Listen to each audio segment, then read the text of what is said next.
Hi hello welcome to గయావిస్. మీ అందరికీ వినాయక చతుర్థి శుభాకాంక్షలు. ఈరోజు మనం మన ఛానల్లో వినాయకుని ఇంట్రెస్టింగ్ స్టోరీస్, రిచువల్స్ అండ్ సిగ్నిఫికెన్స్ని ఎక్స్ప్లోర్ చేద్దాం. స్టోరీ, ఇంపార్టెన్స్, పూజ ట్రెడిషన్స్ అన్నీ సింపుల్ తెలుగు అండ్ కొంచెం ఇంగ్లీష్ మిక్స్లో ఎక్స్ప్లెయిన్ చేస్తాను so that everyone can connect. So let's begin our spiritual journey with Shri గణేశాయ నమః. ఫస్ట్, వినాయకుడి birth and elephant head story. Parvatidevi ఒకరోజు స్నానం చేస్తూ బాడీకి పసుపు రాసుకుని నలుగు పెట్టుకుని ఆ నలుగుతో వచ్చిన పసుపు ముద్దతో వినాయకుడిని క్రియేట్ చేసి లైఫ్ అండ్ బ్రీత్ ఇచ్చారు. ఆ బొమ్మకి వినాయక అని పేరు పెట్టారు. వినాయక గాడ్ లాగా నిలిచి నో ఎంట్రీ వితౌట్ పర్మిషన్ అని చెప్పాడు.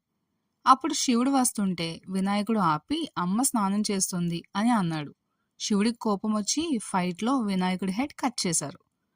పార్వతీదేవి అప్సెట్ అయ్యి నా కుమారుని తప్పకుండా బ్రతికించాలి అని డిమాండ్ చేశారు. అప్పుడు శివుడు గణాలకు ఆర్డర్ ఇచ్చారు, ఫస్ట్ నార్త్ ఫేసింగ్ క్రియేచర్ హెడ్ని తీసుకుని రండి అని. సో గణాలు ఎలిఫెంట్ని కనిపెట్టారు. ఎలిఫెంట్ హెడ్ అటాచ్ చేసినందుకు గజానన అని ప్రసిద్ధి పొందాడు. Next, why puja starts with Ganesha. మన కల్చర్లో every puja starts with Ganesha.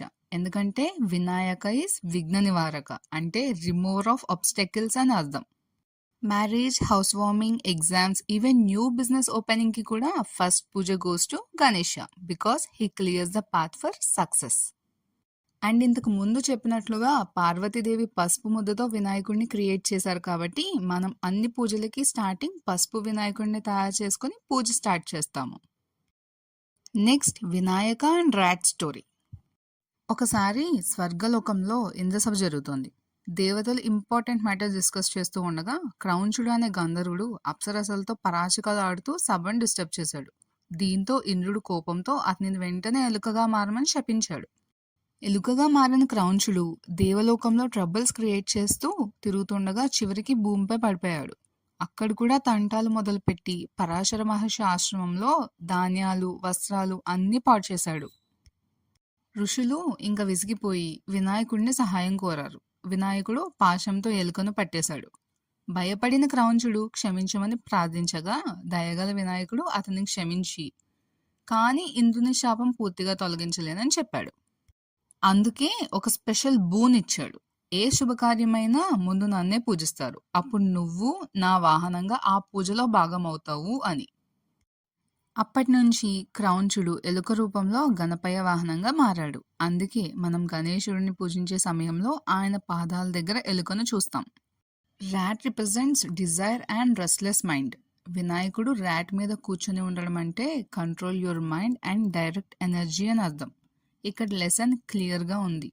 అంటే ఏంటంటే if mind is under our control life become successful. Next, వినాయకుడికి గుంజలు ఎందుకు తీస్తామో చూద్దాం. వినాయకుడు చైల్డ్హుడ్లో ఉన్నప్పుడు విష్ణుమూర్తి శివుని దగ్గరికి మాట్లాడదామని వస్తారు.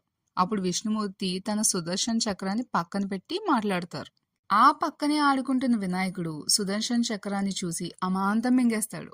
విష్ణుమూర్తి ఎంత అడిగినా కూడా వినాయకుడు నవ్వుతాడే కానీ ఆ చక్రం మాత్రం బయటికి రాదు. విష్ణుమూర్తి ఎన్నో ప్రయత్నాలు చేస్తారు, అయినా సరే అవన్నీ ఫెయిల్ అవుతాయి. అప్పుడు విష్ణుమూర్తి వినాయకుడిని నవ్వించడానికి గుంజలు తీస్తారు. చూడ్డానికి విచిత్రంగా ఉండడంతో వినాయకుడు ఆ సిచ్యువేషన్ చూసి పగలబడి నవ్వుతాడు. దానివల్ల వినాయకుడి కడుపులో ఉన్న సుదర్శన్ చక్రం బయటకు వస్తుంది. అందుకే మనం కూడా వినాయకుడిని ప్రసన్నం చేసుకోవడానికి గుంజలు తీస్తాము. నెక్స్ట్, ప్రదక్షిణ స్టోరీ. ఒకసారి శివుడు, పార్వతీదేవి వాళ్ళ కొడుకులకి కంటెస్ట్ ఇచ్చారు. ఎవరు పృథ్వీ ప్రదక్షిణ ఫాస్ట్గా కంప్లీట్ చేస్తారో వాళ్ళు విన్నర్ అని. కుమారస్వామి పికాక్ మీద వరల్డ్కి ప్రదక్షిణ స్టార్ట్ చేశారు. వినాయకుడు కామ్గా పేరెంట్స్ చుట్టూ రౌండ్ కంప్లీట్ చేసి ఇలా చెప్పాడు, నా పేరెంట్స్ శివుడు, పార్వతీదేవి నా universe, around dum means around the world అని. సో వినాయకుడు కంటెస్ట్ విన్ అయ్యాడు. ఇక్కడ మెసేజ్ ఏంటి అంటే devotion and wisdom is always greater than speed. అందుకే గణేష ప్రదక్షిణ స్టోరీ చాలా పాపులర్. నెక్స్ట్, కుడుములు ఆర్ మోదకాస్ ఎందుకు చేసుకుంటాము. వినాయకుడికి ఫేవరెట్ డిష్ ఏంటి అంటే కుడుములు ఆర్ మోదకాస్. స్టోరీ ప్రకారం సేజెస్ చాలా డిషెస్ ఆఫర్ చేసినప్పుడు వినాయకుడు సింపుల్గా జాగిరీ రైస్ లడ్డు ప్రిఫర్ చేశాడు. అదే కుడుములు ఆర్ మోదకాస్ అంటే. అందుకే వినాయక చతుర్థి రోజు అందరూ కుడుములు ప్రిపేర్ చేసి నైవేద్యంగా పెడతారు. Modaka shape represents symbol of knowledge and sweet inside represents wisdom. వినాయకుడికి ఇంకా పాపులర్ నేమ్స్ ఏంటి అంటే ఏకదంత, లంబోదర, విఘ్నేశ్వర, గజానన. బాడీ సింబాలిజం చూస్తే బిగ్ బెల్లీ అంటే accept everything. Next small eyes means focus. Big ears అంటే listen more. Small mouth means speak less. చంద్రుడి curse ఏంటో చూద్దాం. ఒకసారి చంద్రుడు వినాయకుడిని ఇన్సల్ట్ చేశాడు. అప్పుడు వినాయకుడు ఒక కర్స్ చేశాడు. ఎవరైతే వినాయక చతుర్థి రోజు రాత్రి మూన్ ని చూస్తారో వాళ్ళకి బ్యాడ్ లక్ వస్తుంది అని. That's why avoid moon side during Vinayaka Chaturthi. Vinayaka Chaturthi cultural significance ఎలా వచ్చింది అంటే లోకమాన్య తిలక్ 1893లో పబ్లిక్ సెలబ్రేషన్ స్టార్ట్ చేశారు యూనిటీ, డివోషన్ అండ్ పేట్రియాటిజం కోసం.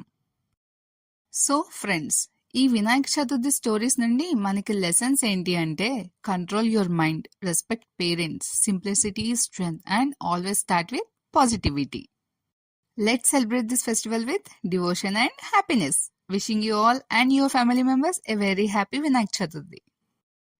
Don't forget to like, share and comment. Subscribe to Gaia Viz now for more amazing videos.